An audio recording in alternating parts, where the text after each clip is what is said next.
ہم اکثر رو کر اللہ سے یہ فریاد کرتے ہیں کہ میں اکیلا ہوں میرا رب، تو میری کیوں نہیں سنتا، اور کتنا انتظار کروں، آخر تیری مدد کب آئے گی، تو اتنا دور کیوں ہے۔ اللہ تعالیٰ قرآن مجید میں فرماتا ہے، میں تو تمہارے پاس ہی ہوں، جب کوئی پکارنے والا مجھے پکارتا ہے تو میں اس کی دعا قبول کرتا ہوں۔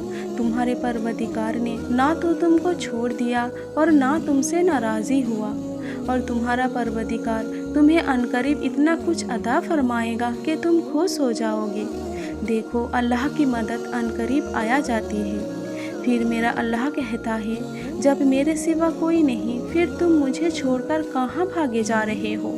انسانوں سے گلہ کرتا ہے، جانوروں کو کوئی دھوکہ نہیں۔ انہیں پتہ ہے کہ اللہ ہے اور وہی سب کچھ دیتا ہے۔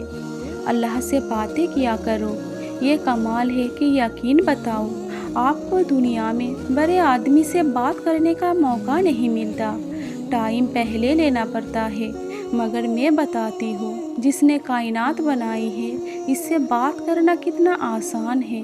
میرے اور رب کے بیچ کوئی سیکنڈ ہی نہیں ہے۔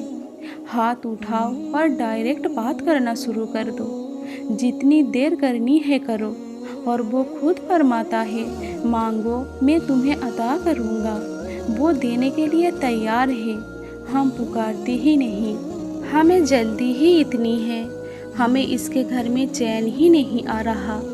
2 رکعت نفل پڑھ لی، کبھی تسبیح پڑھ لی اور چلے گئے کونے میں اللہ سے باتیں شروع کر دی۔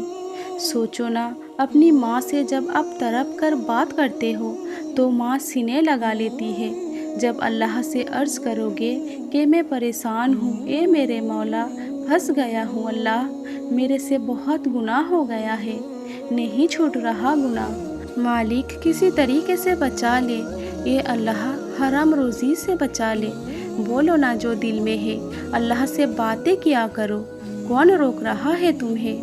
جو زبان میں ہے بات کرنی ہے کرو، وہ تو دلوں کا حال جانتا ہے، وہ تمہاری کیفیت کو دیکھ رہا ہے۔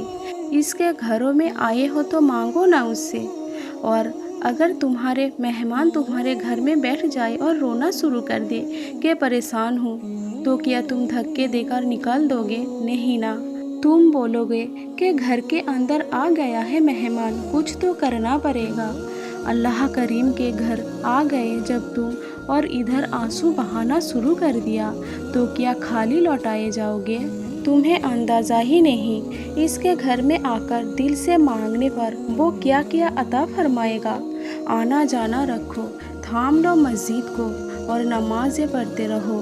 ہم اذان سنتے ہیں 5 وقت، لیکن ایسے اگنور کر دیتے ہیں جیسے کوئی بات ہی نہیں، بلکہ اللہ تو ہمیں 5 ٹائم خود پکار کر بلا رہا ہوتا ہے کہ آؤ میرے طرف، مانگو مجھ سے، لیکن ہم نماز پڑھتے نہیں۔